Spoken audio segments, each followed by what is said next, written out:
Hadi gelin süzgeçte dalgona kahve yapalım.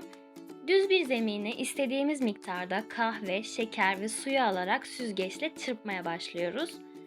Kıvam almayacağını düşünüyorsunuz ama birkaç dakika sonra kıvamını alıyor. Eğer uğraşmak istemiyorsanız direkt blenderdan da geçirebilirsiniz. Bardağımıza çikolata sosumuzu iyice yedirdikten sonra buzumuzu ve sütümüzü ekliyoruz. Daha sonra kahvemizi de ekleyerek üzerine çikolata rendeleyebilirsiniz. Ve hazır. Herkese afiyet olsun.